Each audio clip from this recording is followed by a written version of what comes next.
Berita pertama datang dari luar negeri, di mana belakangan ini tanda kiamat terus bermunculan di dunia. Beberapa di antaranya ada di tanah Arab yang menyedot perhatian warganet atau netizen.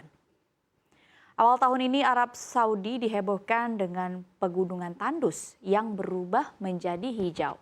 Menyusul fenomena alam tersebut ada pula gonjang-ganjing perebutan tahta hingga terungkap rencana pemerintah untuk membangun proyek The Mukaab yang dianggap seperti Ka'bah baru. Ketiganya disebut sebagai tanda-tanda kiamat yang kemunculannya berarti dunia sudah berada di akhir zaman. Mengutip salah satu hadis riwayat Imam Muslim yang menyatakan tanda-tanda kiamat, yakni para penggembala kambing berlomba-lomba mendirikan bangunan yang megah dan juga menjulang tinggi. Perlu diketahui yang disebut oleh netizen sebagai Ka'bah baru tersebut akan dibangun dengan bentuk kubus dengan panjang masing-masing sisi 400 meter. The Mukaab akan menjadi pusat kota baru dan mengutip dari Saudi Press Agency, pembangunan akan dimulai di area seluas 19 km persegi.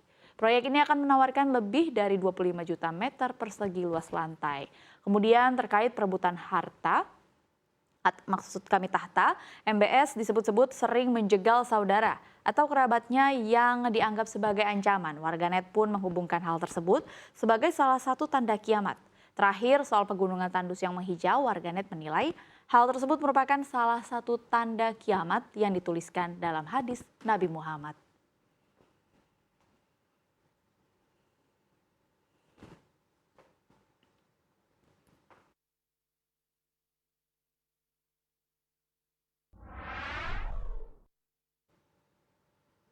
Kita lihat ke berita selanjutnya, di mana Kedutaan Besar China di Inggris mengutuk kunjungan anggota Parlemen Inggris ke Taiwan pekan ini. Dilansir dari Reuters, kantor kepresidenan Taiwan mengatakan 6 anggota parlemen dari kelompok parlemen seluruh partai Inggris Taiwan akan bertemu dengan Presiden Tsai Ing-wen di Taipei pada Senin 20 Maret. China memandang Taiwan yang diperintah secara demokratis sebagai wilayahnya sendiri dan telah meningkatkan tekanan militer, politik, dan juga ekonomi untuk menegaskan klaim tersebut. Sebuah pernyataan dari Kedutaan Besar China di London mengatakan bahwa para anggota parlemen telah bersikeras mengunjungi wilayah China di Taiwan meskipun ditentang keras oleh China.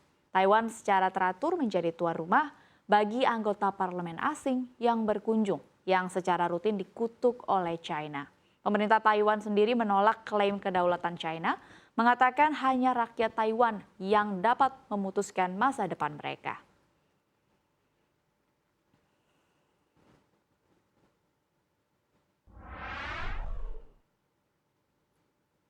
Ya, berita selanjutnya, berita terpopuler di cnbcindonesia.com yang ketiga datang dari dalam negeri, di mana pemerintah Indonesia menargetkan bahwa tanah air bisa menjadi raja.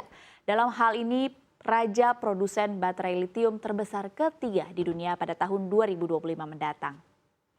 Hal ini diungkapkan langsung oleh Menteri Koordinator Bidang Kemaritiman dan Investasi Luhut Binsar Panjaitan dalam akun Instagramnya dikutip Senin hari ini, di mana Menko Marves Luhut menyampaikan hal tersebut di depan para pebisnis Indonesia dan juga Asia. Luhut mengatakan kita akan menjadi produsen baterai litium terbesar ketiga di dunia pada tahun 2027 atau 2028 nanti. So don't look down on Indonesia, ungkap Luhut. Luhut memaparkan ada investasi senilai 31,9 miliar dolar Amerika Serikat atau sekitar 489 triliun rupiah untuk pengembangan rantai pasok industri baterai di Indonesia hingga tahun 2026 mendatang. Adapun Indonesia menarik investasi asing langsung sebesar 45,6 miliar dolar Amerika Serikat pada tahun lalu.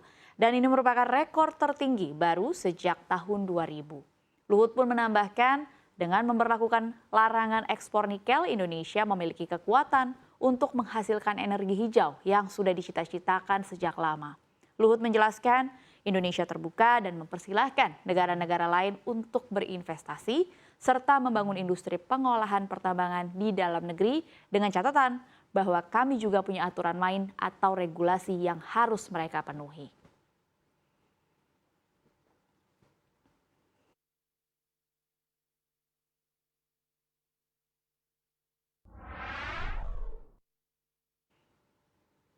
Kita lihat berita yang terakhir, berita terpopuler di cnbcindonesia.com, di mana Presiden Joko Widodo mengamanatkan seluruh pihak untuk tak lagi bergantung pada prinsipal asing dalam menerbitkan kartu kredit, khususnya kartu kredit pemerintah sebab memiliki risiko terhadap keamanan negara.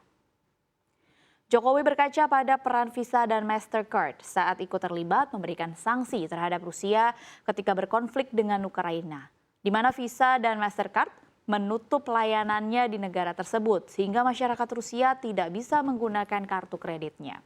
Kejadian ini baru terjadi tahun lalu. Saat itu manajemen Mastercard dan Visa memutuskan menangguhkan layanannya di negara pimpinan Presiden Vladimir Putin tersebut. Sehingga otomatis warga Rusia yang memegang kartu kredit berlabel perusahaan tersebut tidak bisa menggunakan kartu kredit di seluruh penjuru dunia. Bahkan turis-turis Rusia yang ada di Indonesia terkena imbasnya sehingga mereka tidak bisa membayar hotelnya terutama di Bali. Bank Indonesia pun telah merespons kejadian tersebut apalagi sudah disinggung lagi oleh Presiden Jokowi dengan menerbitkan kartu kredit domestik pada April mendatang. Melalui kartu kredit domestik dipastikan proses penyelesaian transaksi atau settlement tidak lagi perlu memanfaatkan provider internasional.